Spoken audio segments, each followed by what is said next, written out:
ensimmäisenä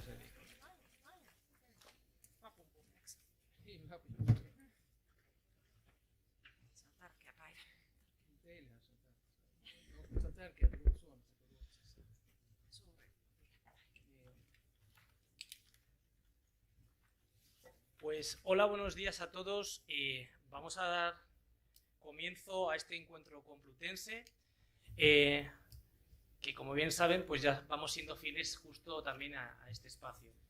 Hoy traemos un tema de rabiosa actualidad, que es la guerra de Rusia-Ucrania, y para ello pues contamos con, como su propio título indica, con las visiones diplomáticas de diferentes países que luego pasaré a presentar. Como bien pueden ver, pues no soy el rector Joaquín Goyache, ya quisiera yo tener su altura, y me ha pedido que, por otros compromisos de agenda, pues que pudiera afrontar la moderación de la mesa, y espero estar, rector, a la altura de los ponentes que me acompañan. Quisiera agradecer a parte del equipo rectoral y decanal, y por supuesto a la Fundación y director de cursos de verano, que hoy también nos acompañan, así como autoridades también de la Facultad de Ciencias de la Comunicación, Ciencias de la Información. Pues para abordar este tema, este interesante tema, hoy contamos con la presencia pues, de las representantes diplomáticos de países como Suecia, Finlandia, Ucrania, Polonia y Rumanía. Creo que daremos luz a algunos de los interrogantes que todos nos hacemos sobre este irracional guerra, ¿no?, en el siglo XXI. Voy a pasar a presentarles y seré muy breve, ¿no?, porque todos ellos, pues, si tuviera que leer el currículum, pues dedicaríamos solamente un encuentro a leer cada uno de los currículum en cada uno de los países en los que han ejercido misiones diplomáticas. Y bueno, pues nos acompañan, voy a empezar por mi derecha, pues el embajador Teppo Tauren. Él es el embajador de Suecia en España y bueno, pues creo que se habla mucho en el conflicto sobre la participación o no de Suecia y bueno, pues creo que es un país muy interesante para arrojarnos luz. Sari Rautio es la embajadora de Finlandia en Madrid y Andorra y nos acompaña para dar la visión de Finlandia. Dimitro Matuchenko ha estado, ya quizás también es uno de los rostros visibles.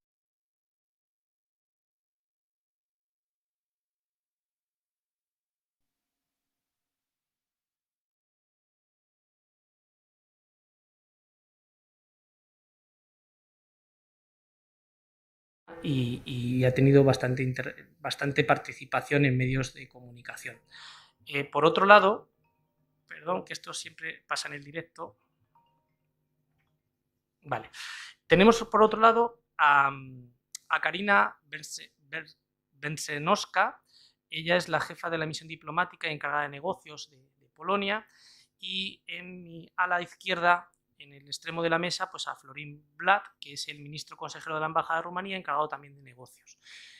Muchas veces no están los embajadores porque, como bien saben ustedes, pues están todavía algunos, tienen la plaza libre y hasta que no estén entregadas las cartas credenciales, pues no toman la posesión de embajadores. Por lo tanto, agradecerles en primer lugar a todos y a cada uno de los participantes de esta mesa su predisposición, su disponibilidad para atender la llamada que les hicimos para participar en este encuentro.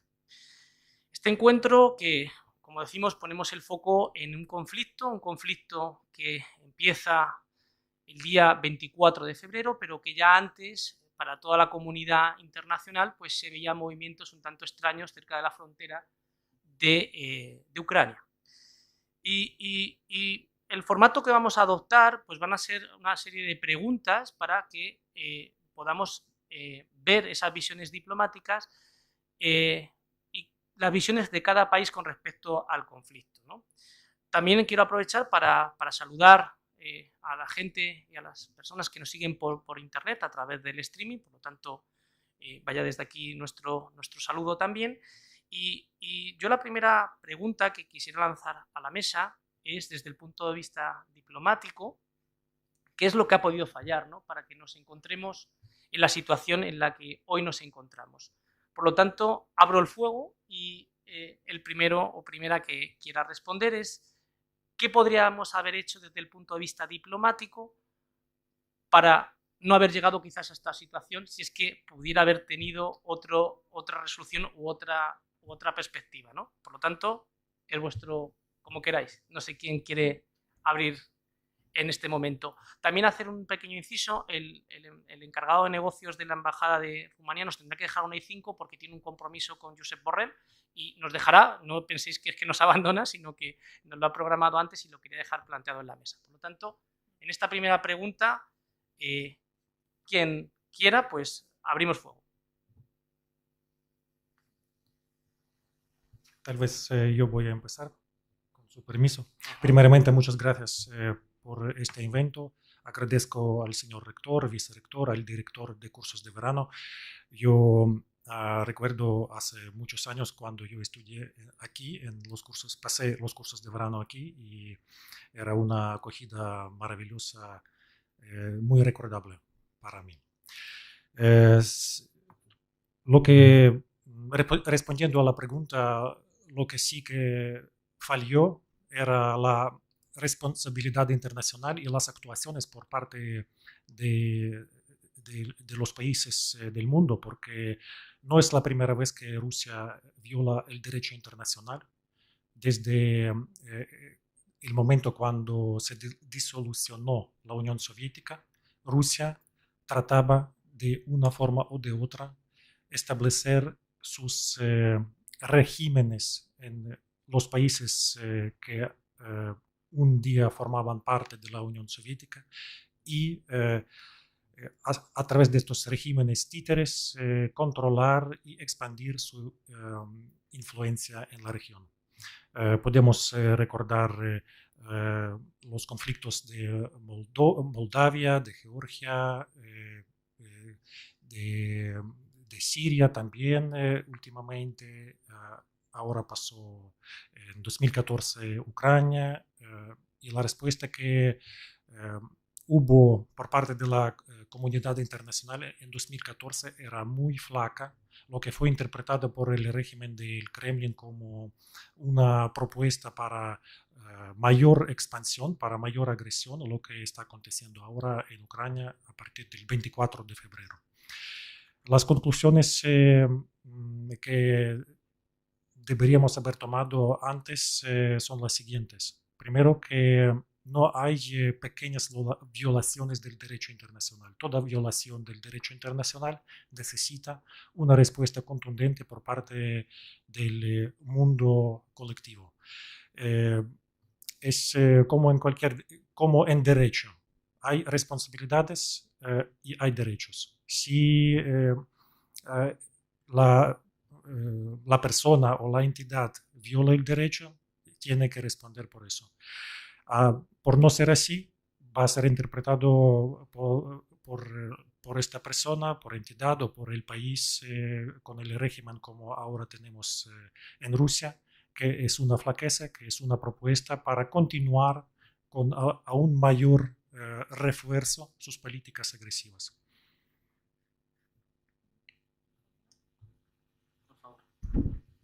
Bueno, gracias. ¿Está bien? Sí.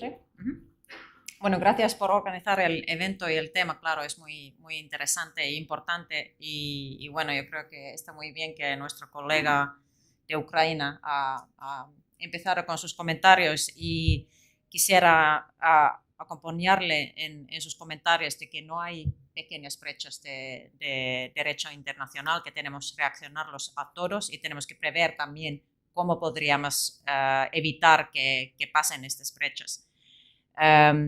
Sí, diría que el fallo diplomático tiene más que ver con lo que vemos que hemos hecho en 2014. Habríamos podido ser más fuertes en nuestra reacción. Pero lo que quiero decir también es que no tenemos que buscar fallos ahora en la comunidad, tanto en la comunidad internacional como en Rusia. Rusia es el responsable. Rusia está atacando el derecho internacional, está atacando a Ucrania sin ninguna justificación.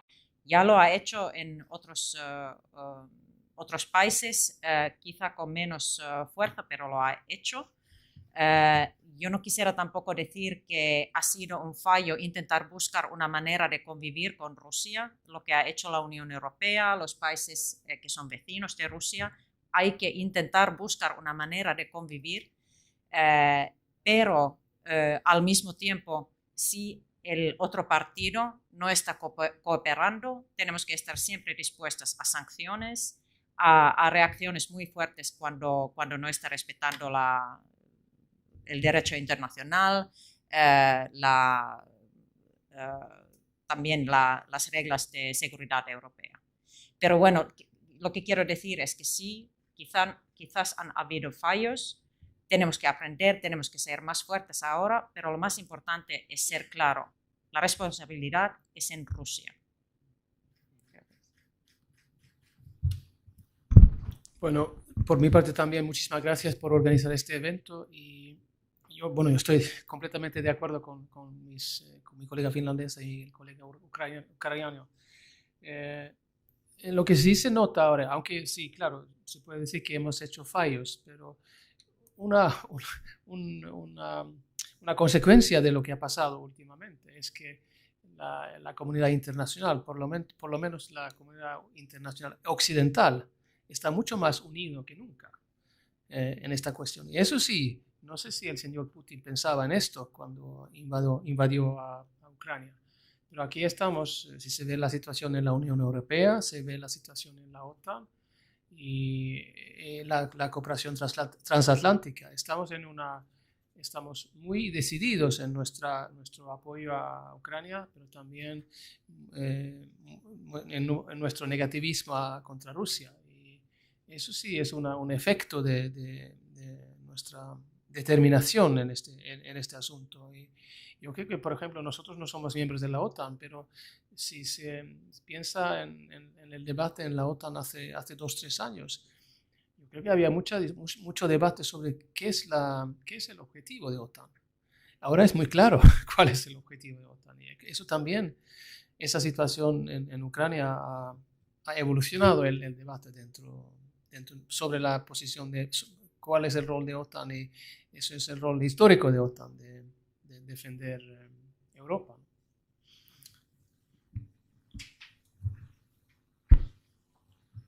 Pues primero permítanme empezar por agradecer a la universidad por organizar esa sesión. El tema de Ucrania es muy importante para nosotros, no solo por el hecho de ser los vecinos, pero lo que pasa es que claro que Polonia, por la historia propia, está consciente de la amenaza por parte de Rusia. Y Rusia sigue siendo nuestro vecino y no va a desaparecer del mapa del mundo. Pero lo que está claro ahora mismo es que no hay vuelta a business as usual. O sea, con los hechos, con lo que ha hecho Rusia hasta ahora, no se puede hablar de mantener un diálogo político con un gobierno actual de Moscú. Y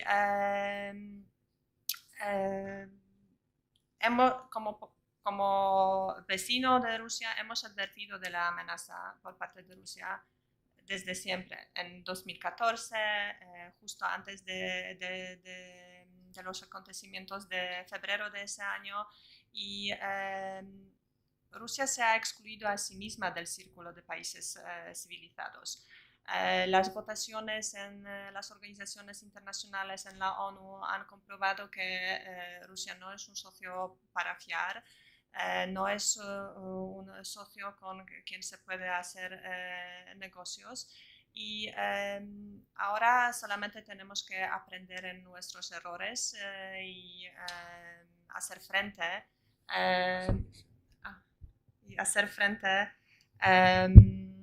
a los desafíos que está implicando lo que hace el gobierno de Putin. Gracias.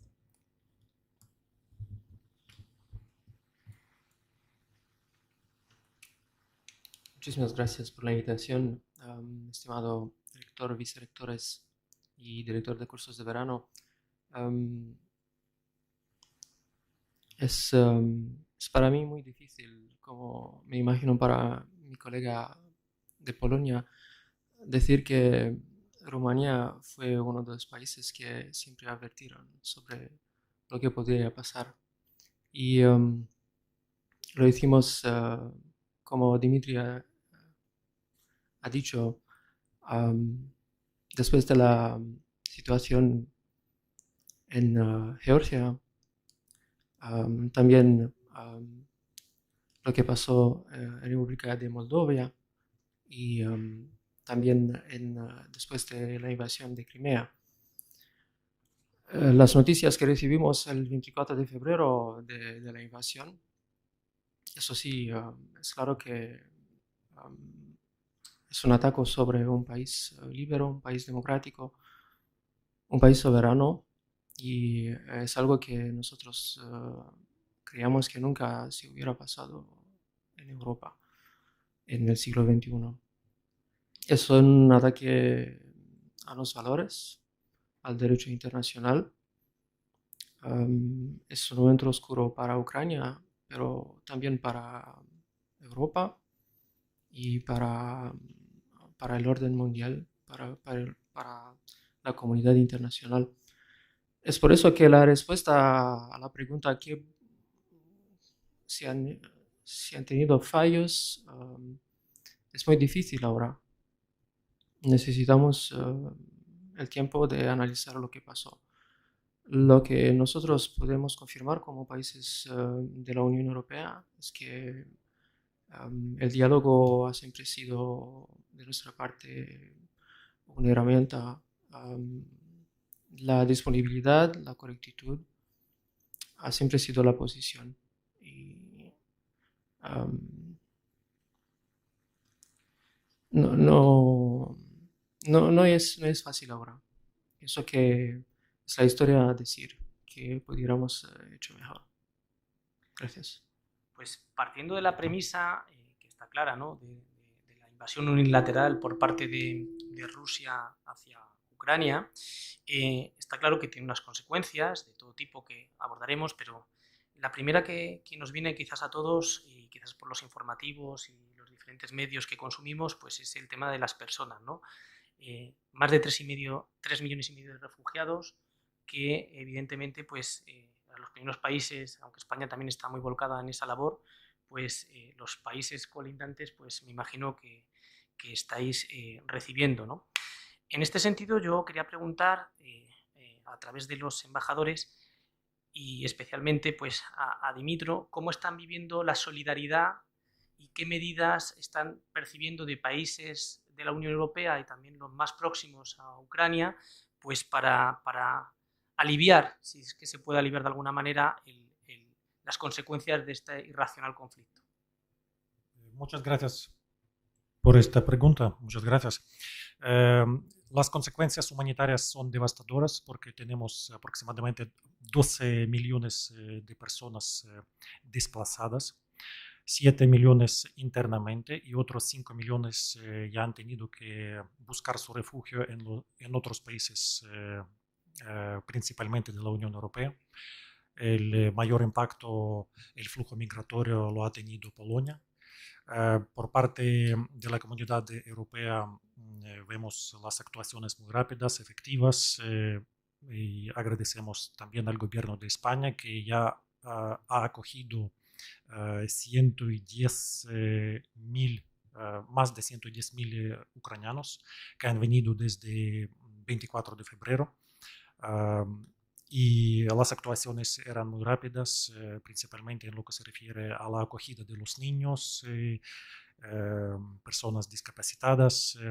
La mayoría de estas personas que han venido a España son mujeres y también niños. Ahora tenemos varias cuestiones para asegurar que estos niños tengan el acceso a las escuelas, a los colegios, que los padres de estos niños tengan posibilidad para trabajar, para adaptarse fácilmente a la vida cotidiana de la sociedad española. Y acontece que mayoría de estas personas no hablan castellano, por ejemplo, son cosas muy prácticas y necesitan tiempo para adaptarse.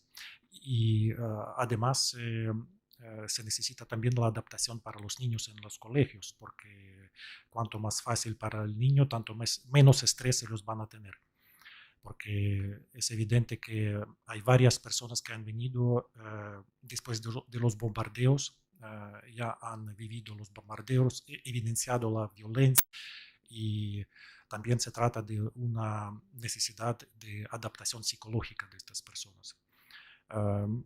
No sé si va a haber la pregunta sobre la responsabilidad criminal y los preparativos para la Corte Penal Internacional, pero sí España también ha planteado la solicitud en la Corte Penal Internacional, se ha unido a otros 42 países.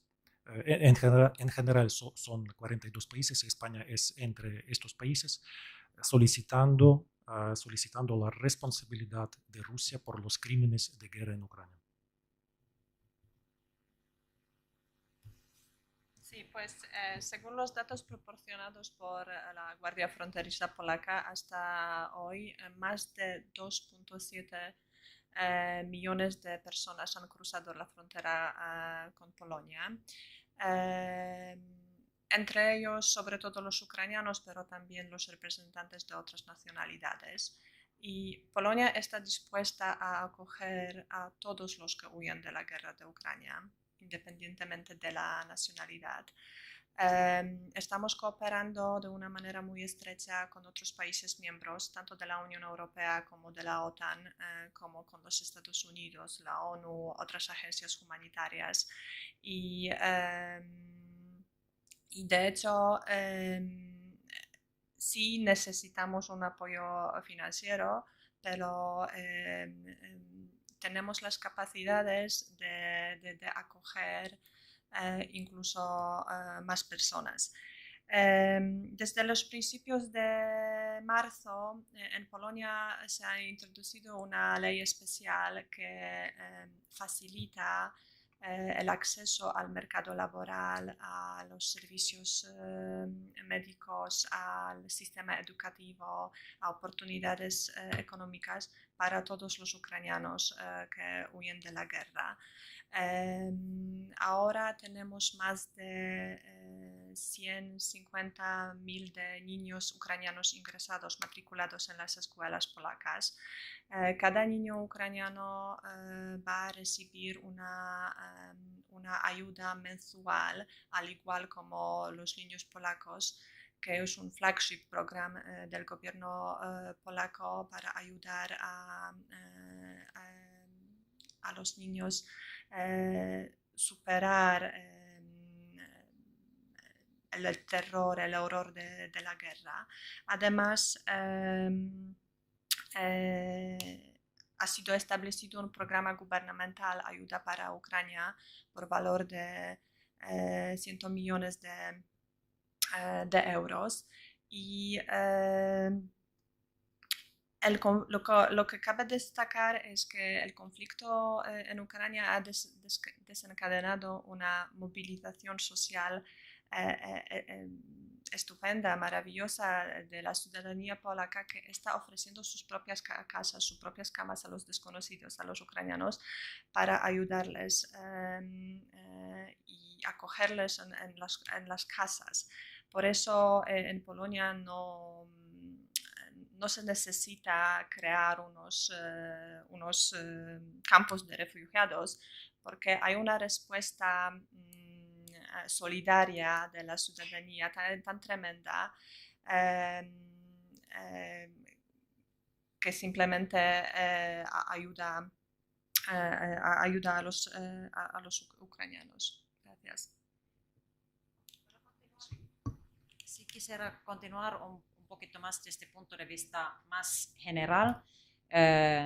es impresionante el trabajo que está haciendo Polonia como el vecino y el país fronterizo para los refugiados desde Ucrania, y Ucrania mismo, claro, está cuidando a sus ciudadanos. Finlandia también hace su parte, estamos un poquito más lejanos, pero claro que ya tenemos un número sustantivo de refugiados ucranianos y más van a venir. Lo que es importante es que hagamos todo lo que podamos en apoyar a Ucrania en todas las maneras posibles. Apoyo humanitario, pero también en forma de material defensivo, lo que está haciendo la Unión Europea conjuntamente, pero también en nivel nacional. Y esta ayuda tenemos que continuar. Yo creo que lo que va a ser decisivo es mantener este buen nivel de unidad que ha mencionado mi colega de Suecia, unidad en el apoyo tanto político como material a Ucrania, a los refugiados ucranianos, pero también la solidaridad de los ciudadanos europeos, porque cuando el conflicto se alarga tenemos el riesgo de que se pierda un poco la sensación de que Ucrania está en guerra, que Rusia está atacando a Ucrania, estamos perdiendo vidas cada día. Y es muy importante que nosotros los gobiernos somos muy claros en nuestra comunicación de que esta guerra puede alargar y todos nosotros tenemos que mantener la solidaridad. Eso puede significar, la guerra de Rusia puede significar problemas económicos o digamos inflación, problemas de combustibles en países europeos, pero es el precio que tenemos que pagar. Sí, muy breve sobre los refugiados. Aquí yo creo que la solidaridad es muy importante.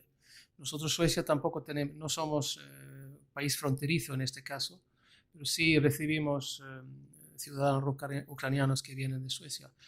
Pero los que estáis de frontera, como Polonia, por ejemplo, recibís mucha gente, ¿no? Y nosotros tenemos que estar dispuestos a ayudar en esta situación, porque claro, todos no pueden quedarse, no quieren ni pueden quedarse en Polonia o Rumania o los otros países que están cerca de Ucrania, ¿no? Y eso es un test para la Unión Europea, cómo va a funcionar. Podemos tomar esta responsabilidad como miembros de la Unión Europea y mostrar esta solidaridad, porque eso también puede dar lecciones para el futuro, porque eso es un tema de la migración y del asunto de la solidaridad que hemos discutido muchos años en la Unión Europea y todavía no tenemos una política unida en cuanto a la inmigración en Europa. Entonces yo creo que esto es también un test para nuestra propia posibilidad de manejar un tema tan difícil, delicado como la migración. Gracias.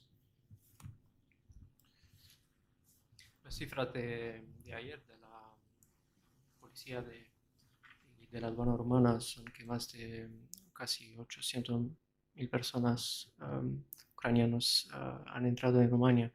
Es importante también mencionar que no solo ucranianos, pero también ciudadanos de otros países, casi 100 países han pedido la cooperación de Rumania para evacuar sus ciudadanos y casi 19 países han evacuado sus representantes diplomáticos para Rumania. Nosotros constatamos también una solidaridad de la sociedad civil rumana que es impresionante. Desde las primeras horas, de manera individual o como parte de organizaciones caritables de Rumanía, pero también organizaciones internacionales, se han presentado en los puntos fronterizos para organizar puntos de acogida, también para facilitar el tránsito de aquellas personas que quisieran. En Rumania también hemos organizado con los servicios de sanidad, de emergencia y educación un dispositivo de acogida para los mayores, pero también los niños ucranianos que quisieran quedarse. Son también acogidos en las clases y reciben ayuda sanitaria si es necesaria. Lo que me parece importante subrayar, aunque soy representante diplomático de Rumania, es mencionar el papel de un otro país. Es la República Moldova, que es también un país fronterizo de Ucrania, un país pequeño, pero que tiene un corazón muy grande. Y ellos son recibidores del número más importante per cápita de refugiados de Ucrania. Son personas que además prefieren quedarse muy cerca de la frontera porque esperan poder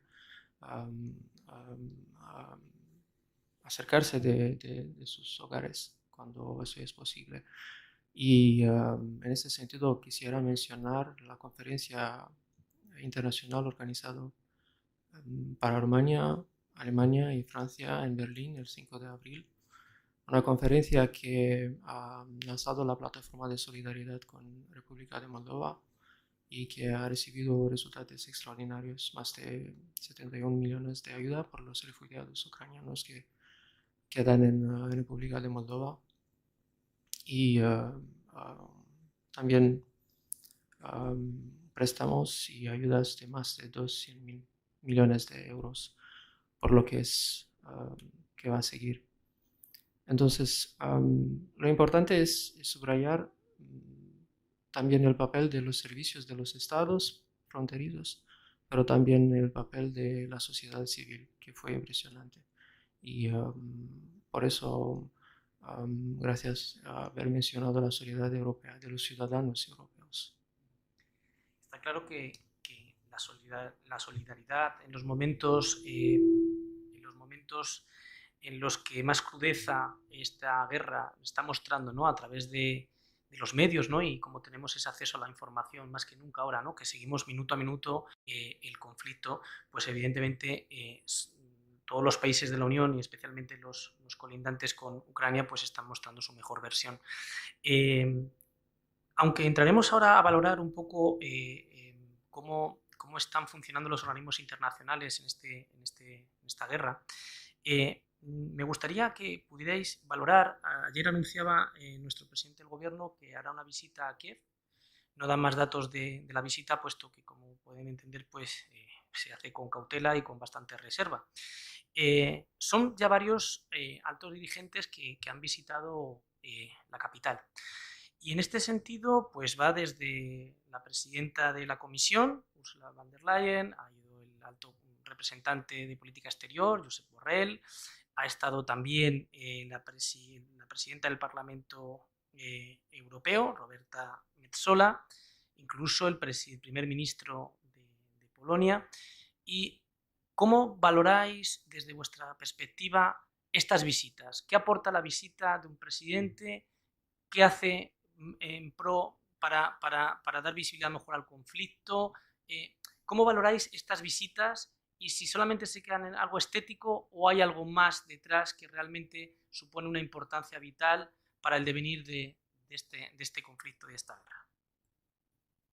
Muy buena pregunta. Muy buena pregunta porque en estado de guerra no puede haber una visita solamente para una buena visibilidad de tal o cual líder. Las visitas que se realizan durante el estado de guerra tienen que aportar algo práctico para el país a donde se hace tal visita.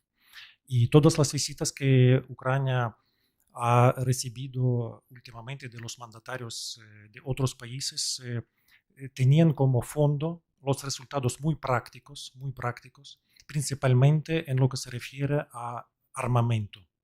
Porque para defenderse contra un país tal agresivo e imprevisible como Rusia, es necesario en estado de guerra un armamento muy fuerte para poder defender a la población civil, para poder proteger los elementos de la infraestructura crítica. Todos nosotros recordamos los ataques, bombardeos de las plantas nucleares de Ucrania, que una de las cuales es la mayor de Europa, de Zaporizhia, que también fue bombardeada por los rusos. Y tenemos 9.000 casas, 7.000 casas residenciales ya destruidas, 300 hospitales destruidos, jardines de infancia, más de 325 jardines de infancia destruidos. Entonces, es algo que está siendo realizado deliberadamente por el régimen del Kremlin contra la población civil, y bajo estas circunstancias cualquier visita del mandatario de otro país tiene que tener por detrás algo muy práctico en cuestiones, en términos de apoyo a la población de Ucrania, al gobierno de Ucrania. Bueno, estoy totalmente de acuerdo con Víctor, que aparte de la visibilidad política y de la como una señal de la muestra o una señal de la solidaridad con el pueblo ucraniano, todas las visitas de los altos cargos tienen como objetivo abordar o aclarar todos los detalles relacionados con el tipo de ayuda que Ucrania necesita. Y hay que recordar que tras un periodo de reacción emocional inicial, hace falta sistematizar nuestro apoyo para que corresponda a las necesidades fundamentales señaladas por el gobierno de Kiev. No se trata de enviar una ayuda cualquiera. O sea, hay cosas concretas, muy específicas, que caben dentro de la ayuda, tanto humanitaria como ayuda militar. Y lo más importante es responder a las necesidades de los ucranianos. La clave es también mantener nuestro apoyo financiero, apoyo humanitario, pero también mantener la presión de las sanciones, para no permitirle a Rusia a recuperar sus fuerzas y capacidades operativas. Pero entiendo que de las sanciones vamos a hablar un poco después. Sí, gracias. Sí, muy breve. Absolutamente de acuerdo con los otros compañeros, de que eso es yo creo que para poder apoyar, para poder responder en una manera buena, también hay que entender. Yo creo que ese tipo de visitas también ayudan en eso. Pero también quería mencionar los discursos que el presidente de Ucrania ha hecho en varios parlamentos, y yo solo he visto el discurso en Suecia, y que el efecto que el discurso tenía en el debate sueco sobre la situación y el apoyo del Parlamento sueco. Entonces, ese tipo de acciones son muy importantes, aunque en Suecia estamos más cerca que España a Ucrania, pero sin embargo estamos lejos. Y para entender, hay que realmente también entender la realidad. Yo creo que ese tipo de acciones, visitas, pero también los discursos del presidente nos ha ayudado en esto, entender la seriedad de esta situación que vive el pueblo de Ucrania en este momento. Si puedo añadir un punto de vista un poco distinto, estas visitas dan también visibilidad a Ucrania, a lo que está pasando a Ucrania, a las necesidades de Ucrania, y como han dicho colegas, tienen que aportar consigo algo concreto, pero son también parte de una estrategia de información, de comunicación, y lo que va a ser también muy importante en los meses que vienen, porque ya sabemos muy claramente que nosotros en Europa, en los países occidentales, vemos muy claramente cuáles han sido las razones, cuál es la responsabilidad de Rusia, que la guerra es totalmente injustificada, que los ultimátums que Rusia ha presentado a Ucrania, a OTAN, a países del occidente, han sido injustificadas y no se ha podido... No había una manera de responder a ellos de manera que les satisface a Rusia, pero que sean en el marco del derecho internacional, también de cada país decidir su destino. Y estas visitas, estos discursos en los parlamentos, pero toda la comunicación estratégica que está manejando de manera muy, como diría, hábil el presidente de Ucrania, su equipo, es muy importante y tiene que continuar. Y nosotros que apoyamos a Ucrania tenemos que pensar muy bien cuál es el mensaje que queremos pasar de esta guerra, de sus consecuencias. Un ejemplo, la guerra de Rusia está causando ya problemas de alimentación en muchos países en desarrollo. Tenemos que ser muy claros en que esta es una guerra de Rusia y es Rusia que está causando esta crisis en alimentación. Tenemos que ser muy claros también que no podemos hablar de un conflicto ucraniano. No es un conflicto ucraniano, es la guerra de Rusia. Y yo creo que también en las universidades, en los think tanks, es muy importante pensar en qué términos estamos hablando sobre esta guerra. Gracias. Me parece importante subrayar la palabra para solidaridad. Toda acción que fue tomada por la Unión Europea fue una acción solidaria. Entonces, visitas o no, lo que es importante es que el diálogo ha siempre seguido. También en tiempos de amenaza directa por Kiev. Diálogo con el ministro de Asuntos Exteriores, invitaciones en el Consejo de Asuntos Exteriores, diálogo de los jefes de Estado. Entonces,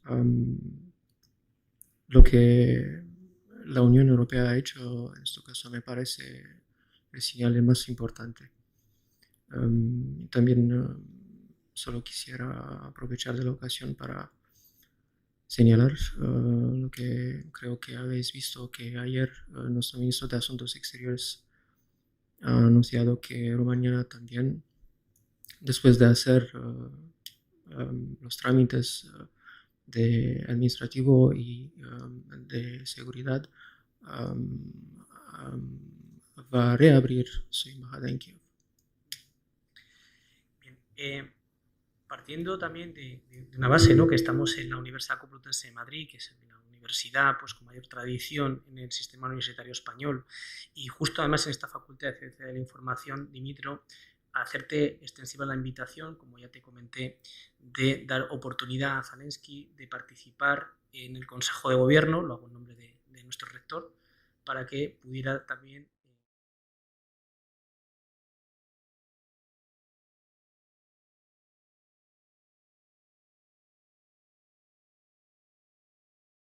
la parte política del asunto, pero también creo que hay una gran comunidad de investigadores, estudiantes, profesores, personal de administración y servicios, que creo que es interesante, y la Universidad Complutense de Madrid pues, puede ser un buen altavoz. También en nombre de los vicerrectores, pues lo que podamos ayudar en tema de solidaridad, tema de investigación, cooperación, pues no hay más que hablar. Incluso me atrevería en cosas de cursos de verano, si se nos pudiera ocurrir algo, pues aprovechando que hemos tenido al director y tenemos al director de la fundación, pues también. Pero cambiando de tercio, quisiera haceros una pregunta, ¿no?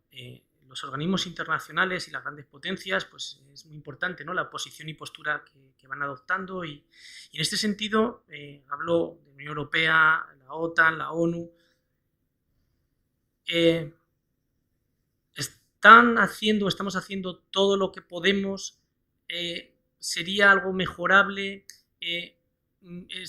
¿La línea que se está adoptando es la adecuada desde vuestra perspectiva más diplomática y de actores internacionales? ¿Qué es exigible? ¿Qué más se podría hacer? O a lo mejor se está haciendo todo bien. Estamos haciendo, pero no es suficiente, por supuesto. A nivel de sanciones, sí, hay ya 5 paquetes de sanciones aprobadas recientemente, pero necesitamos más. Necesitamos el embargo completo para gas y petróleo rusos, porque es de allí que provienen las mayores recaudaciones para la caja armamentística rusa. Y para estas actuaciones no disponemos de mucho tiempo, porque las sanciones entendemos que toman semanas o tal vez meses para tener efecto, y se trata de la vida de las personas que mueren cada hora en Ucrania. Si vemos las imágenes de Mariupol, que está casi totalmente destruido, y allí que se encuentran civiles junto con los militares ucranianos en la planta de Azovstal, y ellos están pidiendo las actuaciones más rápidas por parte de la comunidad internacional. Por eso no tenemos tiempo para las discusiones en el marco de la Unión Europea. Necesitamos desconectar los bancos principales de Rusia de SWIFT, del sistema SWIFT, que también sería una actuación drástica y tendría unas consecuencias inmediatas para el sistema financiero ruso. También en el ámbito de las compañías privadas, lamentablemente no todas compañías, inclusive de España, han salido del mercado ruso. Y no se trata, claro, de las compañías que tienen que acatar al régimen de sanciones, porque yo supongo que no hay ninguna compañía que está violando el régimen de sanciones, pero se trata de compañías que mantienen su negocio como si no hubiera la guerra en Ucrania. Me asemeja esto a que por un lado ellos dicen que ayudan a los ucranianos aquí en España, pero con otra mano dan dinero al régimen de Putin para continuar la guerra. Yo no pienso que es del punto moral que es correcto, y las compañías tienen que solidarizarse con el pueblo ucraniano y mantener la posición inequívoca, coherente. Es lo que se refiere a las empresas privadas. Además, en los organismos internacionales, ahora, por ejemplo, en OMT, Organización Mundial de Turismo, que la sede de la cual está en Madrid, se plantea la cuestión de suspensión de Rusia de esta organización, y el Consejo Ejecutivo el mes pasado aprobó la resolución, apoyó esta moción de suspensión y aprobó. Ahora la Asamblea General tiene que tomar la decisión final en este aspecto, porque nosotros hemos analizado los fundamentos de la organización que rigen OMT, y allí claramente se dice que si el país no respeta la paz, no promueve la paz, viola el derecho internacional, tiene que ser suspendido de la Organización Mundial de Turismo. Pienso que aquí no puede haber discusiones entre los países si tenemos que pensar o no tenemos que pensar en las consecuencias que va a tener para el turismo que proviene de Rusia, que va a tener para una visibilidad turística para tal o cual región. Yo pienso que estas discusiones no son apropiadas, y nosotros, junto con los países socios de Ucrania, esperamos que no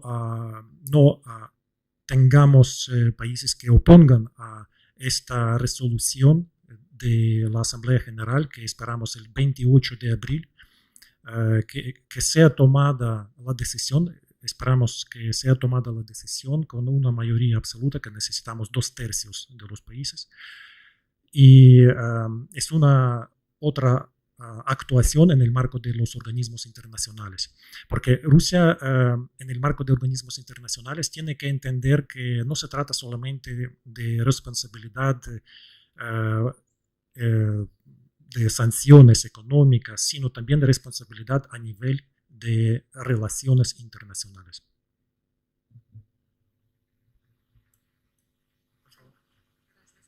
Bueno, claro, hay que reconocer que la comunidad internacional hace mucho, y hemos mencionado la palabra de solidaridad, la solidaridad sin precedentes, pero claro que se puede hacer más. Como he mencionado, la clave ahora es mantener esa presión de sanciones para no permitirle a Rusia continuar la financiación de esa guerra. Y Desde el punto de vista nacional, Polonia está tanto a favor de ampliar las sanciones ya existentes como a aplicar las nuevas.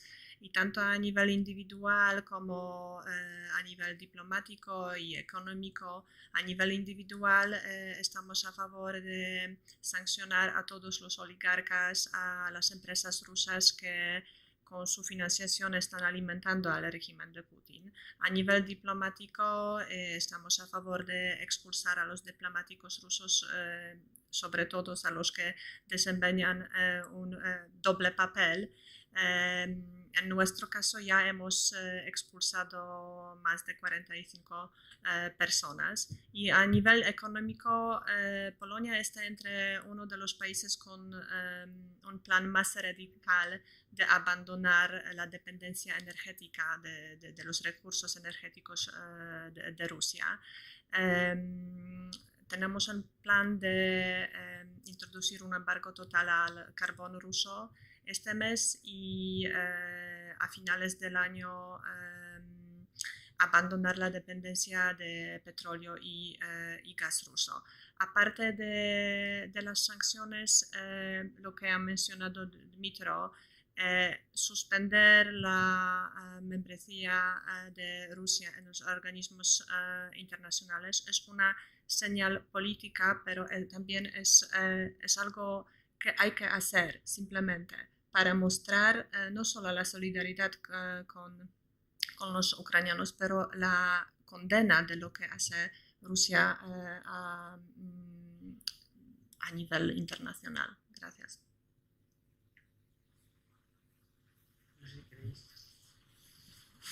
Bueno, sí, yo creo que estoy de acuerdo de lo que se ha dicho y claro, habría falta hacer más, pero al final es una cuestión de si todos están dispuestos a hacer esto, ¿no? Y en nuestro caso estamos en absoluto favor de sanciones mucho más duras y algunos pueden decir, bueno, es fácil para vosotros porque vosotros no tenéis tantos contactos comerciales con Rusia, no dependéis del gas ruso. Entonces, claro, es más fácil para nosotros decir que quitamos todo esto. Y eso es la realidad. Yo creo que de un lado hay que notar que hasta ahora hemos podido hacer a lo mejor un poco más que a lo mejor se imaginaba antes, si se veía la dependencia que había de muchos países de Rusia, ¿no? Entonces, en ese sentido, yo creo que se puede decir que hemos actuado bien. Siempre se puede hacer más.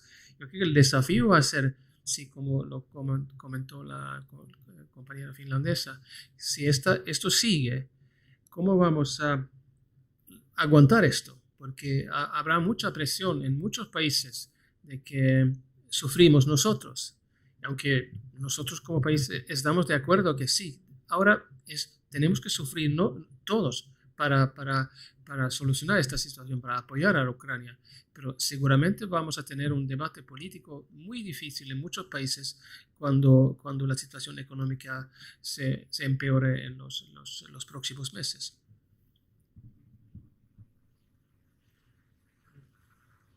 Solo para juntarme a lo que ha dicho el embajador, Rumania también fue uno de los países que siempre planteado y explicado que necesitamos una respuesta firme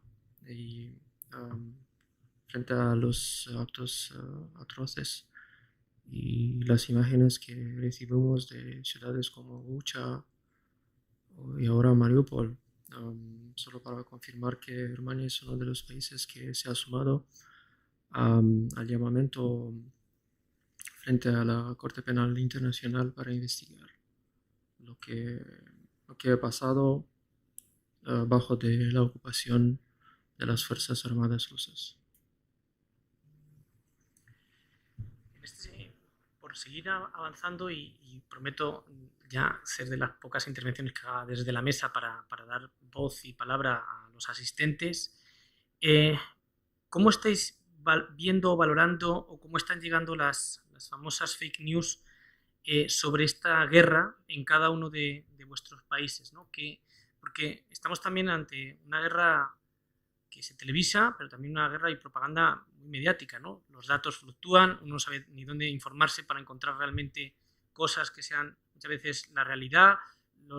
Hay un baile de cifras muchas veces de las cosas que se van contando, incluso los ciberataques, ya no estamos en un tema de ataque y conflicto físico, sino también todo el tema de ciberataques, que no sé cómo valoráis esto en cada uno de vuestros países. Uno, el tema de fake news, y el otro tema, cómo se está afectando o cómo está afectando a la ciberseguridad de cada uno de los países, si han tomado medidas o qué están haciendo a ese respecto. Gracias. Y profito de que tengo el micrófono. Solo quiero comentar la última pregunta diciendo que sí, que tenemos que hacer más. Necesitamos más sanciones. Finlandia los apoya, pero hay que invertir en comunicación estratégica para que ganemos también en la guerra informática, digamos así. Pero también hay que invertir en la transición verde. Es la mejor manera de quitarnos la dependencia de energía rusa. En lo que viene a fake news, a ciberataques, diría que por el momento en Finlandia fake news, la desinformación por parte de Rusia no tiene una influencia muy importante, pero no podemos descartar de que en el futuro sí que podría haber, sobre todo como estamos por el momento teniendo una conversación, un diálogo bastante intensivo en Finlandia sobre nuestra posición en el mundo, en el futuro, en lo que viene a la política de seguridad y alianzas de defensa. Lo que se ve es que los fake news sobre esta guerra de Rusia vienen de las mismas fuentes de donde vienen los fake news sobre COVID, contra vacunación, etc. Así que tenemos que entender que hay fuerzas o hay actores que quieren que una parte de población de cada país de la Unión Europea o del mundo esté cínico por todo lo que viene del gobierno, de ciencia, etcétera. Y es que es un fenómeno que contra lo que tenemos que luchar de manera bastante comprensiva.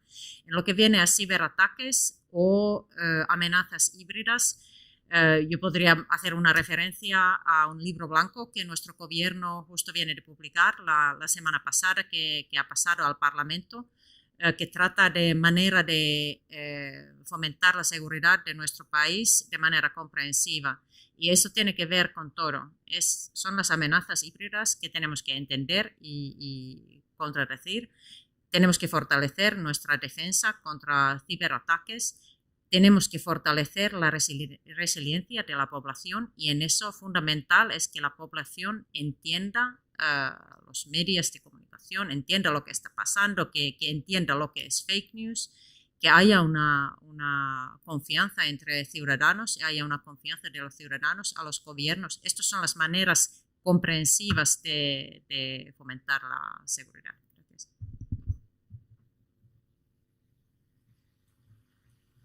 Desde el 24 de febrero hemos tenido varios ciberataques, y no solamente desde, sino antes también, antes del comienzo de la guerra a gran escala. Y también en cuanto a los medios de comunicación rusos de propaganda, no existen en Ucrania, no tienen acceso a redes de difusión informativa en Ucrania, están totalmente excluidos.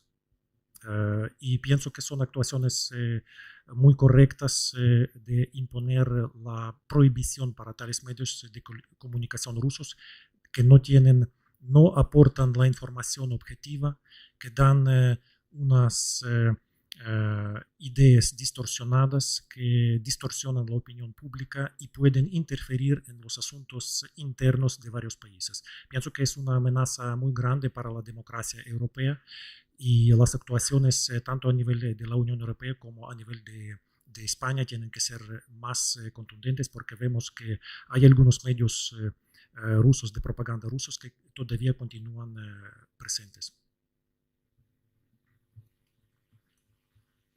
Bueno, está claro que aparte de la guerra convencional, Kremlin está utilizando una herramienta de guerra más peligrosa de esa época, o sea, desinformación. Y como ha dicho nuestro colega ucraniano, es que durante los meses que precedieron el día de la invasión, la maquinaria de desinformación rusa ya construía sucesivamente un discurso para prepararse para la guerra y todo relacionado con el uso de las armas biológicas, de las armas químicas. Lo más importante es que hay que verificar las fuentes de la información disponibles y intensificar nuestros esfuerzos para contrarrestar las campañas de desinformación rusa, pero también, como ha dicho la embajadora finlandesa, construir nuestras propias campañas de comunicación estratégica. Gracias. Antes de agradecer una vez más por la invitación, quisiera confirmar que Rumania fue uno de los países que desde los primeros días de guerra proporcionó, ayudó por parte de su centro de defensa de ciberseguridad, también con el apoyo de las empresas rumanas que activan en la ciberseguridad a Ucrania. Y aprovecho también por la ocasión para confirmar que constatamos efectivamente momentos de informaciones que pueden hacer mucho daño, pero la mejor herramienta es lo que nosotros tenemos como fundación de la Unión Europea, es decir, la libertad de expresión y nuestra capacidad de exprimirnos libremente y de poder decir que vivimos en unos países libres. Muchísimas gracias. Pues quisiera simplemente lanzar ya, sí que prometo que es la última, bueno, pues tratar un poco la perspectiva de todo este conflicto, ¿no? Hemos hablado de que se ha despertado más que nunca la solidaridad de los pueblos, una Unión Europea si cabe más cohesionada y quizás está siendo, ¿no?, un termómetro pues para medir muchos aspectos que tienen que ver con energía, con logística, con seguridad y la pregunta que os quiero formular, la última que os lanzo desde la mesa, es desde vuestra perspectiva más cercana a Rusia. Lo peor ya lo hemos visto. ¿Hay algo todavía más que nos debamos esperar? Incluso ¿a qué nos deberíamos ir acostumbrando? Que no seamos capaces todavía desde esta perspectiva, pues aquí en España, ¿no? ¿A qué nos deberíamos pensar o acostumbrar que desde vuestra perspectiva o vuestra experiencia internacional pues nos podáis un poco arrojar luz en este sentido? Supongo que no podemos esperar, no hay tiempo para esperar, es solamente tiempo de actuación. Cuanto más rápido actuamos, tanto menos bajas civiles tengamos en Ucrania, y tanto más fácil sea para Ucrania reconstruir lo que fue destruido por los invasores rusos. Ahora casi en todas las reuniones que mantiene el presidente de Ucrania internacionales se menciona la necesidad de pensar en futuro una vez acabada la guerra, porque en un futuro próximo, espero que sea un futuro próximo, Ucrania necesitará grandes fondos internacionales para la reconstrucción de su infraestructura, reconstrucción de los hospitales, de las autovías, autopistas, escuelas y por supuesto habrá un reto grande, pero por otro lado habrá muchas posibilidades, oportunidades para las empresas internacionales, españolas inclusive, para participar en la construcción de una Ucrania fuerte, floreciente, una Ucrania como miembro de la Unión Europea. Hace 2 días el gobierno de Ucrania ha presentado a la Comisión Europea el formulario con las respuestas que son necesarias para abrir el proceso de la adhesión de Ucrania a la Unión Europea bajo el artículo 49 del Tratado de la Unión Europea. Y nosotros esperamos que el siguiente paso por parte de la Unión Europea, por los países integrantes de la Unión Europea, inclusive por España, sea abrir el camino para Ucrania de la adhesión.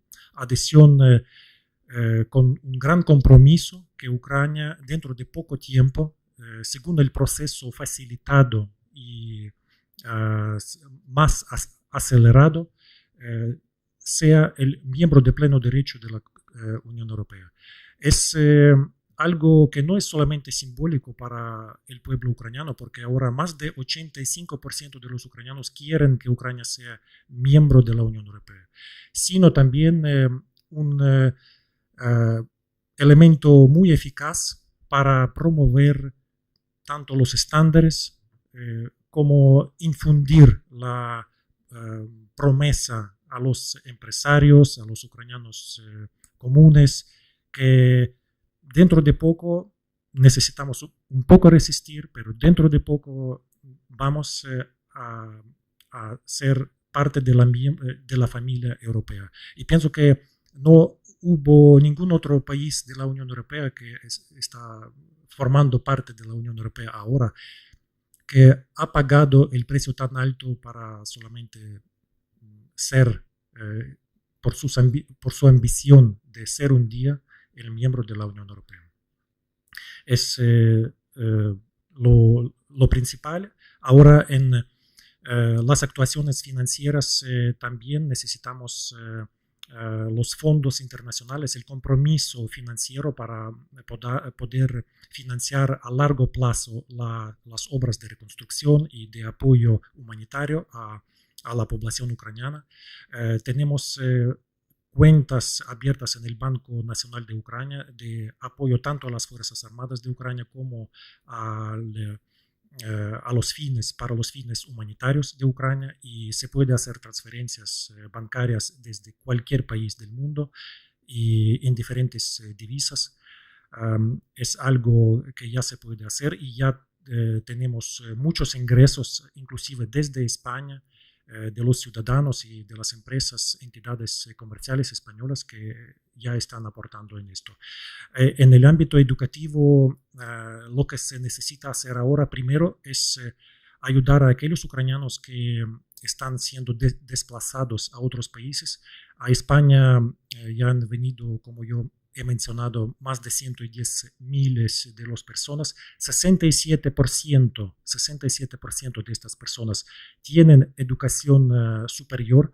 Hay muchos profesores que quieren continuar sus estudios y sus investigaciones científicas, y sería muy bueno si la Universidad Complutense, por ejemplo, podría otorgar algunas plazas, algunas posibilidades para estas personas continuar sus estudios, sus investigaciones.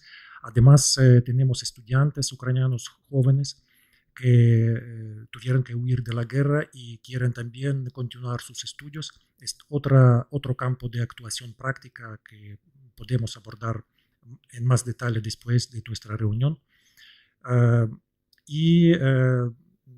Bueno, lo que es importante ahora es mantener el compromiso con Ucrania y en su vida cotidiana ver las áreas de actuación que cada uno de nosotros puede hacer sin esperar la decisión de la Comisión Europea o la Comisión de la Unión Europea o del gobierno español. Cada uno de nosotros ya puede actuar y hacer algo práctico hoy. Gracias. Gracias. Bueno, ¿Qué se puede esperar? Por el momento del régimen de Rusia solo se puede esperar el peor, así que tenemos que estar preparados a todo. En lo que viene a lo que ha comentado el colega ucraniano, sí que al mismo tiempo tenemos que estar mirando a largo plazo también a la reconstrucción de Ucrania. Yo no tengo ninguna duda de que la Unión Europea esté totalmente que está continuando con la solidaridad y el apoyo a Ucrania en el largo plazo. Ahora quisiera también mencionar un aspecto más general, más global.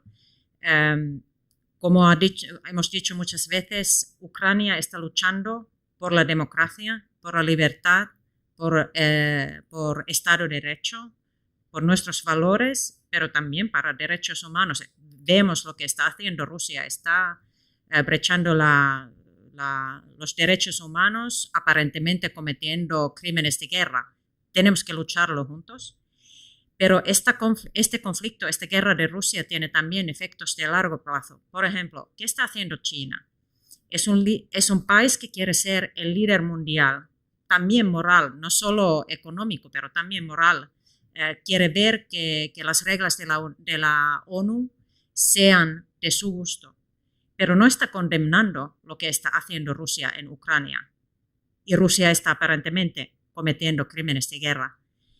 Esto significa que podemos tener una situación en que está cambiando la dinámica mundial totalmente y nosotros tenemos que estar defendiendo todos los que quieren mantener la democracia y la libertad en el mundo. Así que tenemos un juego muchísimo más grande aquí y por eso tenemos que invertir en apoyar a Ucrania para que ganemos esta lucha. Gracias.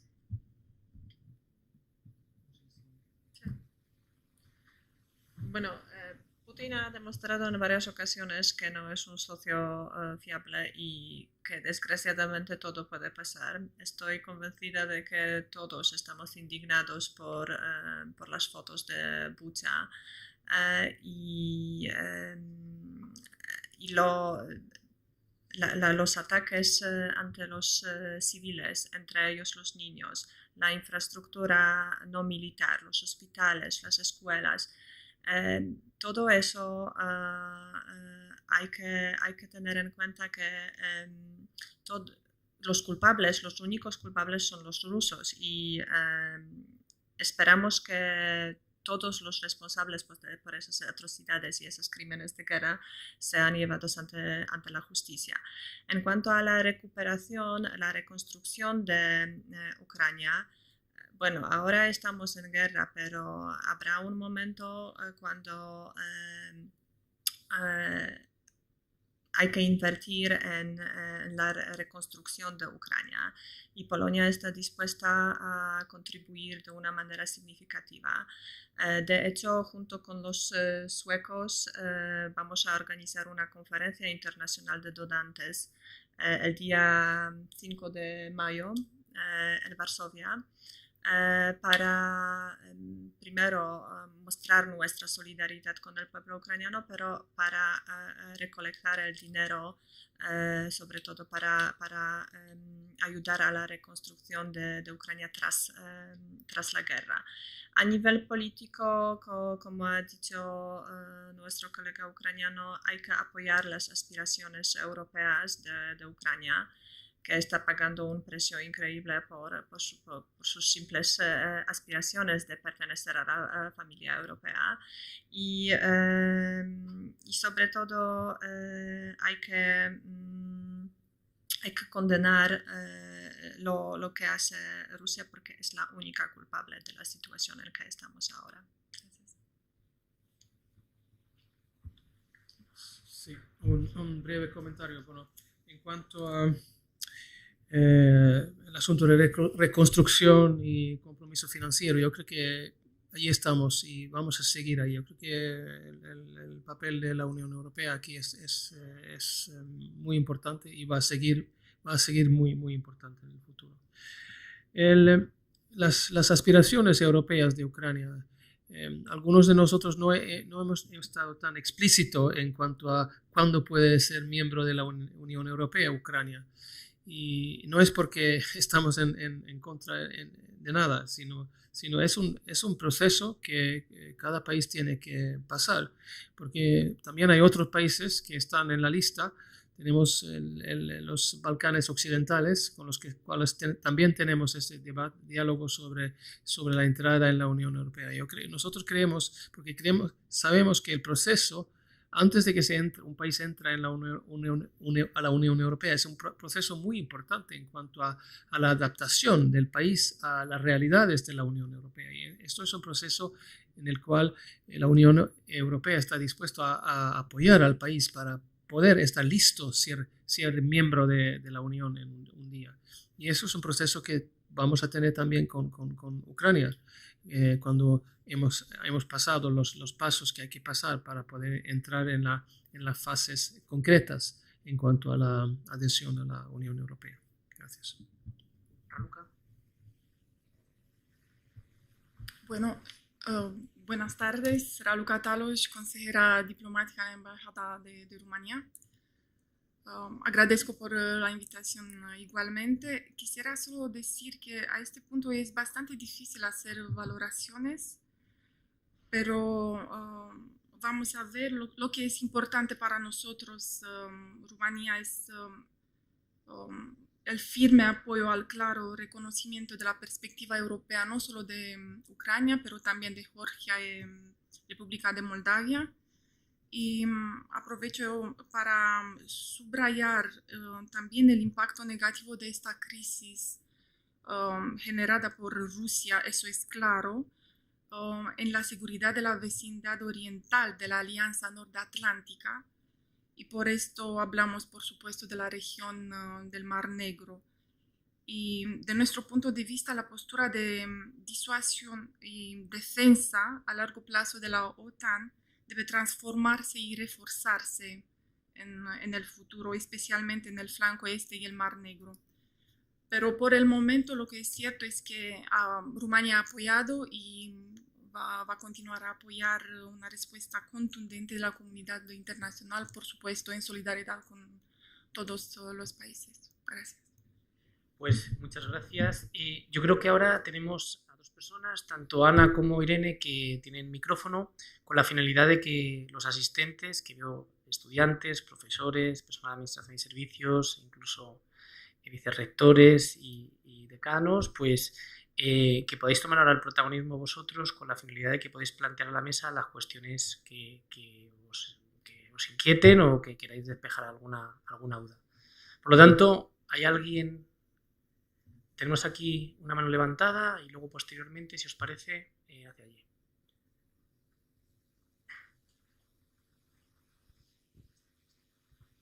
Hola, buenos días. Gracias a todos los presentes y a la universidad por esta oportunidad.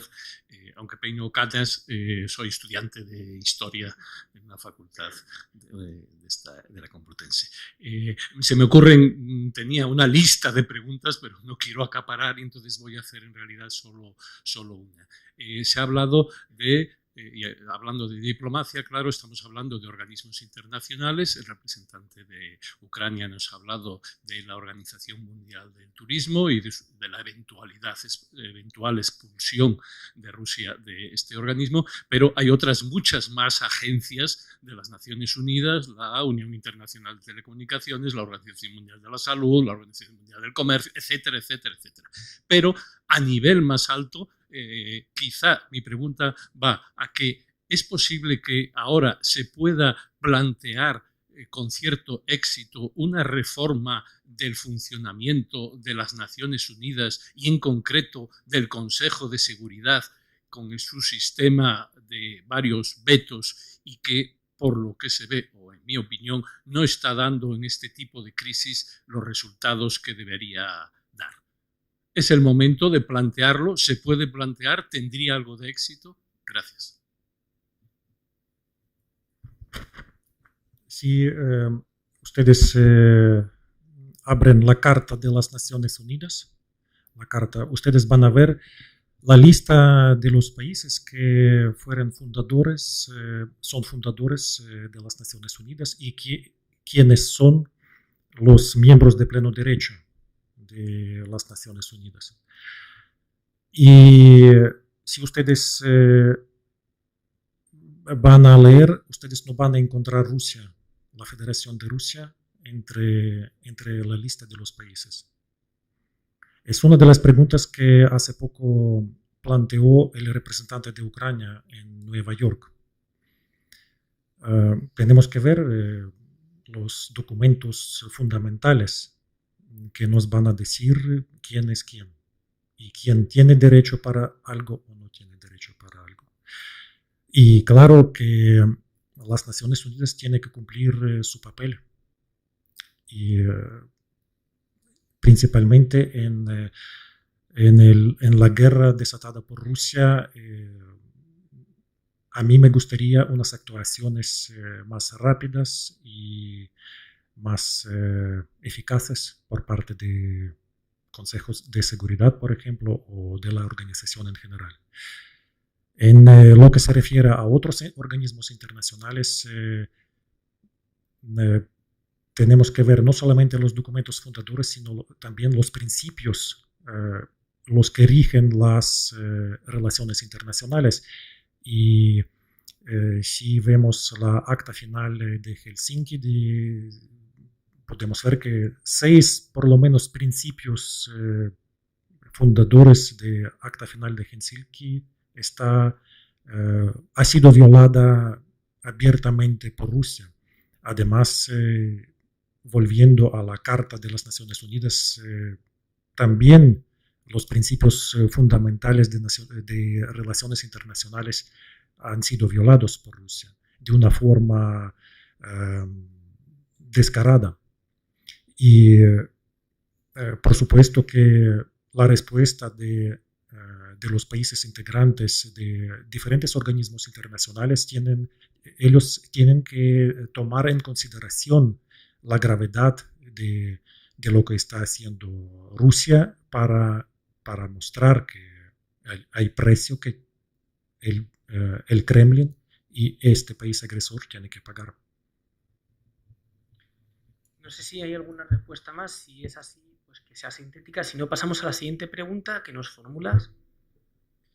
Bueno, en primer lugar, gracias por haber acudido a esta conferencia y que se pueda aportar una visión más a esta guerra. Mi pregunta es que si creen ustedes que tras el desarrollo de la invasión de Ucrania, si ha podido fracasar la diplomacia. Yo creo que lo hemos abordado, yo creo, al principio de la mesa. O sea que no sé si queréis dar alguna respuesta muy sintética, pero lo hemos abordado justamente al inicio de que se ha hecho lo que se puede dentro de un entorno en el que está claro que Rusia unilateralmente ha decidido una invasión y que poco margen quedaba para la diplomacia, ¿no? Por mucho, y además con un antecedente histórico de determinadas ya conductas por parte del Kremlin que ya eran cuestionadas casi por la comunidad internacional y que en las vísperas antes del día 24 pues ya era evidente, ¿no? que ahí había una invasión. O sea que no sé si has llegado un pelín tarde. Si te parece, pasamos a la siguiente entonces pregunta que nos formula tu compañero, que lo tienes al lado. Gracias. Mi pregunta es lo siguiente. Primero, una petición, que es el hecho de que hay que recordar con el tema de las fake news que los bots no tienen derechos humanos, son robots. Es momento de empezar a debatir también cuáles son los derechos de los bots en este sentido y llevarlo al Parlamento para que justamente tengamos una discusión seria, porque es una amenaza para las democracias liberales en todo sentido. Desde el principio de esta década, prácticamente, que está así mi pregunta, hay un repliegue del occidente o de lo que son las democracias liberales a lo que es el oriente. No sé si ven si lo que ha pasado en Afganistán ha sido como una resonancia o un impulsor para que Rusia pueda atacar o hacer esta expansión que quiere hacer, esa visión un poco de los zares en el mundo. ¿Realmente es el desencadenante Afganistán, en la opinión de ustedes, en este sentido? Gracias. Sí. Gracias, muy buena pregunta. Y sí que se ha considerado que ha podido ser un elemento más en la consideración del presidente Putin y el régimen ruso, porque parece que piensan que el Occidente es débil, y cuando Occidente es débil, ellos pueden hacer lo que les dé de las ganas y sin consecuencias. Pero creo que si esto ha sido un elemento en su análisis, creo que han equivocado, que quizás han conectado demasiadas cosas al mismo tiempo. Eso no diluye que no hemos sido muy exitosos en Afganistán en lo que viene a la manera de salir de allí. Los países occidentales, la OTAN, los países que han apoyado el desarrollo de Afganistán por décadas, como los países aquí, hemos invertido muchísimo en el desarrollo de ese país. La salida no ha sido muy exitosa. Tampoco había muchas opciones, pero se habría podido hacer de manera distinta. Quiero recordar también que, y quería decirlo ya antes cuando estaba hablando sobre la comunicación estratégica, de que tenemos en la Unión Europea un problema, que estamos apoyando a muchísimos países en el mundo con ayuda al desarrollo, cooperación en el desarrollo, pero no estamos comunicando muy bien. Por ejemplo, en lo que viene a apoyo de Afganistán hoy en día, somos todavía el financiador mayor. No estamos hablando mucho de eso, pero muchos están diciendo que no podemos, en nivel mundial, en la ONU están diciendo que no podemos hablar solo de Ucrania, que hay otras crisis en el mundo. Y lo entendemos y estamos reaccionando y estamos financiando el desarrollo, ayuda humanitaria en muchísimos países del mundo, lo que no están haciendo todos los actores mundiales. Y por eso también el ejemplo de Afganistán es muy bueno. Sí afectó, sí tenía un elemento en las decisiones de Kremlin, es posible, pero por otro lado nosotros también lo tenemos que utilizar como un elemento de nuestra respuesta a las crisis del mundo, que no está, aunque estamos apoyando a Ucrania y es natural que para nosotros es una prioridad, no estamos olvidando al resto del mundo y esto hay que tener en cuenta en la ecuación en el futuro. Gracias.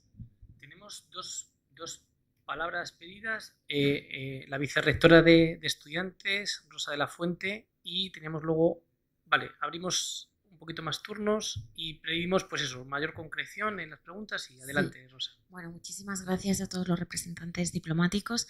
He de decir que me ha sorprendido mucho la firmeza de los representantes de Suecia y de Finlandia y mi pregunta va un poco por ahí, ¿no? El cambio de una posición de neutralidad histórica que ha tenido Finlandia con respecto a la OTAN parece que está cambiando y mi pregunta va dirigida a cómo internamente se puede percibir eso en sus propios países, ¿no? en el interior, porque sabemos que parte de las relaciones diplomáticas y de los compromisos de los países pasan por también el consenso al interior de los países. Y mi segunda pregunta iría al representante del gobierno ucraniano. Primero, bueno, para mostrarle toda la solidaridad que tiene la Universidad Complutense y todas las universidades en el marco de Madrid, pero también del resto del Estado español, que estamos trabajando para diseñar proyectos y programas específicos para la acogida de los estudiantes, pero sí me preocupan dos cosas en relación con los estudiantes ucranianos, ¿no? Uno es el de los jóvenes que están luchando y que están siendo soldados, cómo está pensado que esos jóvenes después puedan reincorporarse a la vida civil, ¿no? Nos preocupa esas franjas de edades tan complejas. Sabemos que había estudiantes que estaban estudiando en la universidad y que se enrolaron voluntariamente.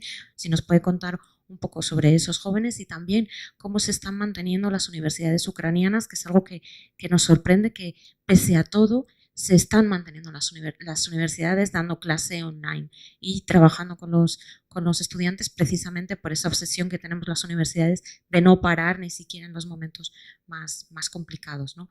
Entonces, bueno, un poco serían esas dos preguntas, la interna de los países que han estado siempre un poco en una posición más neutral y que bueno, que han tenido hoy, desde luego, una posición muy clara en esta intervención, y la segunda, esa preocupación que tenemos por los jóvenes, no solo los que van a llegar y que nos van a llegar, sino también los que están implicados en el conflicto y bueno, cómo se está manejando. pues pido concreción y empezamos por Sari, la embajadora de Finlandia, y después por Dimitro. O Teppo, pues venga, vamos a ello. Bueno, gracias por la pregunta y bueno, quizá no tengo que estar sorprendida de que esté sorprendida de la firmeza. Es claro que ha cambiado también nuestro tono y nuestra retórica en lo que viene a Rusia, pero eso es por la actuación de Rusia.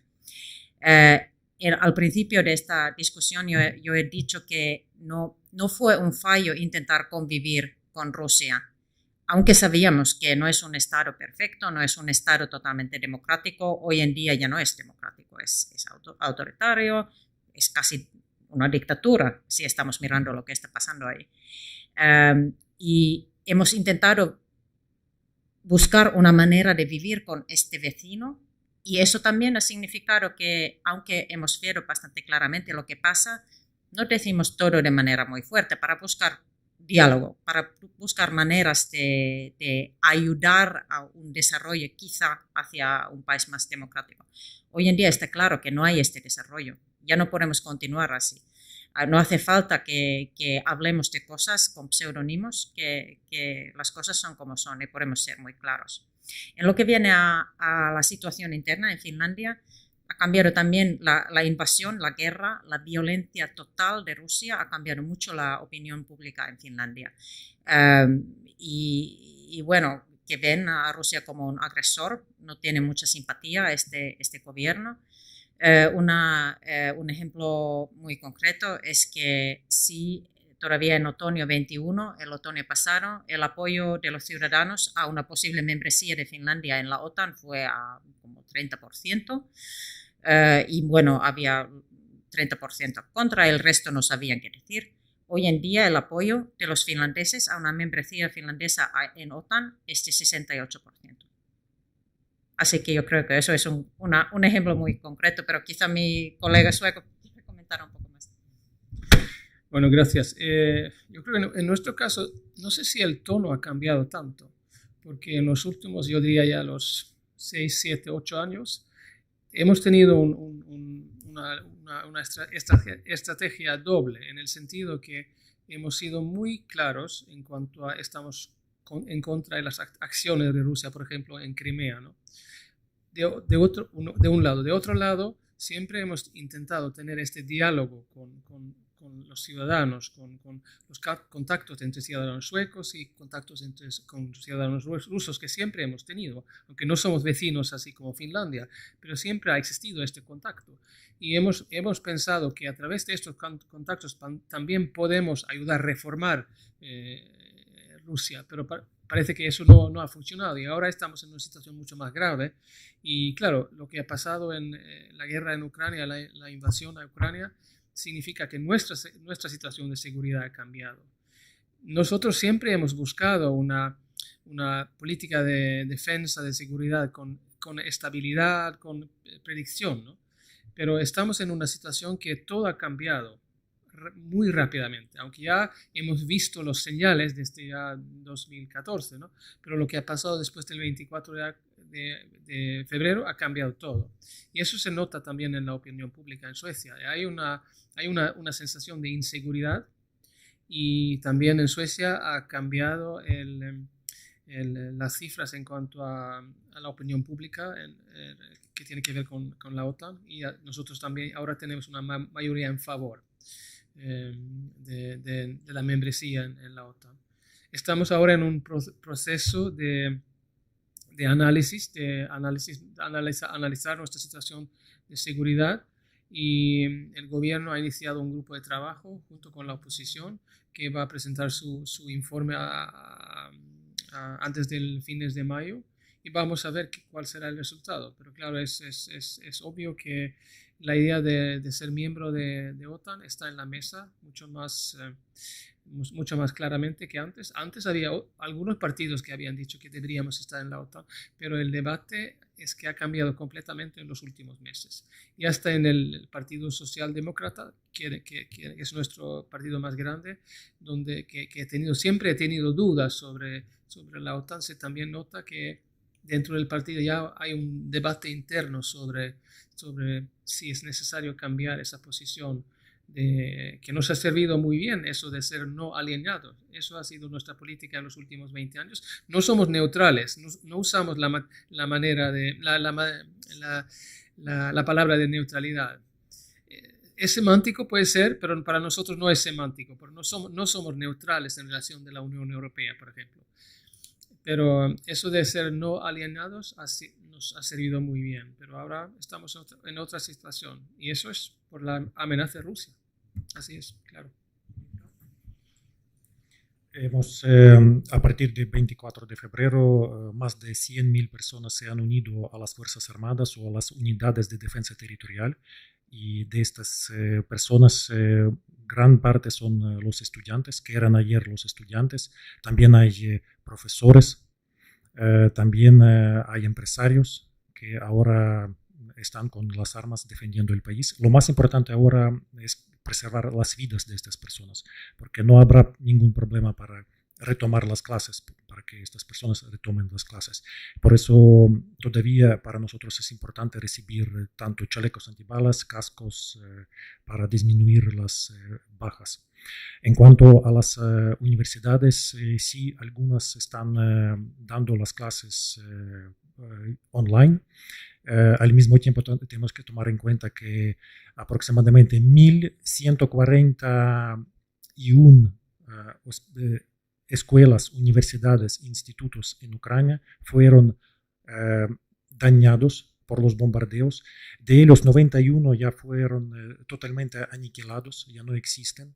Y por eso la base científica histórica de estas universidades se perdió. Pero de todas formas iremos todo lo posible para recuperarlo, y para eso necesitamos terminar con la guerra. Teníamos 2 palabras más y Ana, mira, ahí tenemos el señor del jersey. ¿Ahí?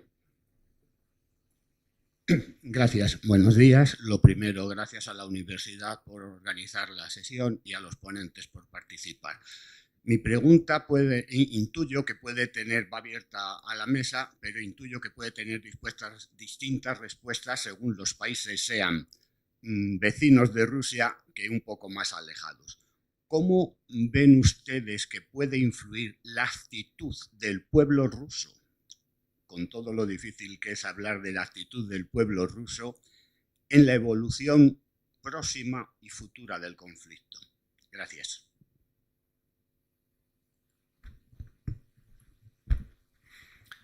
La actitud... Sí, por favor. Teníamos una palabra de tomada y después aquí, ¿vale? Y luego pregunto a los ponentes, porque en principio está previsto hasta 9:30, no sé si tienen compromisos, y 5 minutillos, o sea que intentamos, y si no, nos planteéis las preguntas y trato de daros respuesta. Muchas gracias a la universidad y a los ponentes. Y primero, solidarizarme con el representante ucraniano, como no puede ser de otra manera. La invasión cambia completamente la perspectiva, ¿no? Pero quería aprovechar un poco las palabras del representante sueco. Es decir, yo creo que la Unión Europea, Europa, España,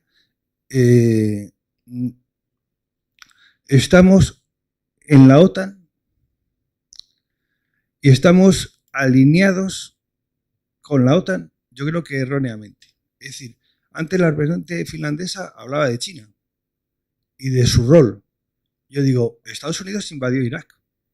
O eso lo hemos olvidado. ¿Qué ha hecho la OTAN en la invasión de Irak? Es decir, Europa no tenía que estar, desde mi punto de vista, alineada con la OTAN. Es decir, tenía que ser un sujeto independiente de la OTAN. Ahora mismo está subsumida a la OTAN. Y entonces, yo lo que veo, y de forma lastimosa, es que esta guerra, ¿hasta qué punto la OTAN la ha precipitado? Y Europa se ha dejado llevar por los designios de la OTAN. Yo eso lo estoy viendo. O sea, esa es mi opinión.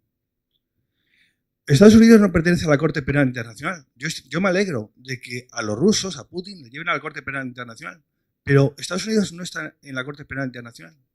Entonces, ahí yo veo, ya acabo, el tema de si los representantes europeos que están aquí van a ser coherentes.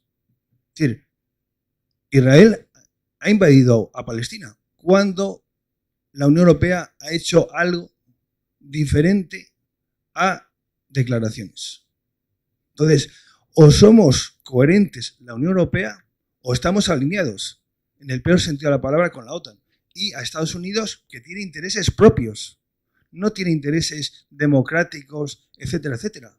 Y las invasiones que ha hecho Estados Unidos y llevados después por la OTAN me lo confirman. Y estoy de acuerdo con el representante sueco y la finlandesa de que la invasión de Rusia a Ucrania cambia la perspectiva de la OTAN, pero eso no quita el rol de la OTAN.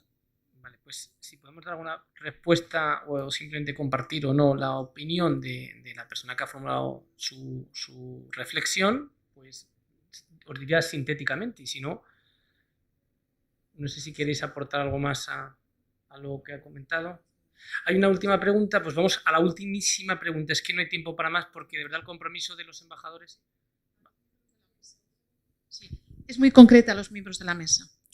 A mí me preocupan, dentro de las estrategias de seguridad nacional de cada país y de la OTAN, porque los que estamos dentro y los que creemos que significa un espacio de seguridad, si dentro de esas estrategias nacionales de seguridad se está teniendo en cuenta la situación de posverdad en que está manteniendo Rusia dentro y fuera del país a la ciudadanía y a sus zonas de influencia. Me preocupa, como a la señora embajadora de Finlandia, esa posverdad que se extiende y que daña profundamente no solamente a la ciudadanía, sino a las estrategias presentes y futuras de seguridad. Me preocupa si cada uno de los Estados miembros en la mesa y otros, incluida la Comisión de Asuntos Civiles de la OTAN, se están preocupando de las estrategias de comunicación dentro de las estrategias nacionales de seguridad. Es decir, para mí fundamental es, estamos en una facultad de ciencias de la comunicación. Las estrategias de comunicación de los Estados están siendo impulsadas hacia el mantenimiento de esa estrategia como arma, entre comillas, de paz, de consolidación y de libertad, ¿o no? No nada más. Bueno, si quiere respuestas cortas, yo creo que la primera y la tercera pregunta van un poco juntos. ¿Cómo afecta el curso de la guerra a la opinión en Rusia? ¿Cómo en las estrategias nacionales se ve esta época posverdad? Yo creo que no va a afectar cuando tiene el Estado el monopolio de información. Puede pasar lo que el sufrimiento de Ucrania continúa, pero cuando el Estado explica que todo es mentira y son todos nazis, y esto, que ¿cómo va a afectar? No va a afectar, lo siento mucho. Y por eso tenemos que nosotros estar muy conscientes y preparados para el futuro, pero esto no es nada nuevo, que esto ha existido en Rusia ya antes, en Unión Soviética, pero también en Rusia de los últimos 20 años. Y en lo que viene al papel de OTAN en este conflicto, no había. No es culpa de OTAN, OTAN no hacía nada. OTAN es una, bueno, no pertenecemos a OTAN, pero es una organización en que un país puede solicitar membresía, lo aceptan o no, pero es libertad de decidir. Gracias. Pues yo creo que con todo el cariño con el que se han brindado a participar, me consta que tienen otros compromisos y pondríamos fin a este encuentro, no sin antes dos avisos. Uno, el último encuentro de este curso lo haremos con un concierto de bandas sonoras de cine que lo haremos finalmente en el Paraninfo de la calle San Bernardo, porque no ha podido ser, no ha podido ser en la Facultad de Odontología, y lo tenemos que trasladar allí. Y lo podéis seguir a través de la página web de encuentros y yo creo que merece mucho la pena, porque es una orquesta con bastante valía. Y en segundo lugar, ojalá, y hago esta invitación, podamos celebrar próximamente, en un tiempo que todavía está indeterminado, un siguiente encuentro en el que hablemos por fin del fin de la guerra y de la reconstrucción de Ucrania. Muchísimas gracias, reitero el agradecimiento en el nombre del rector, de su equipo de gobierno y demás miembros de la Universidad Académica Complutense, por el tiempo que nos habéis dedicado, por vuestra predisposición, que ha sido encomiable, y pedir disculpas porque sé que diplomáticamente los tiempos son importantes y nos hemos demorado más de lo que lo que nos hubiera gustado. Así que muchísimas gracias, pido un aplauso para ellos y nos seguimos viendo en los encuentros.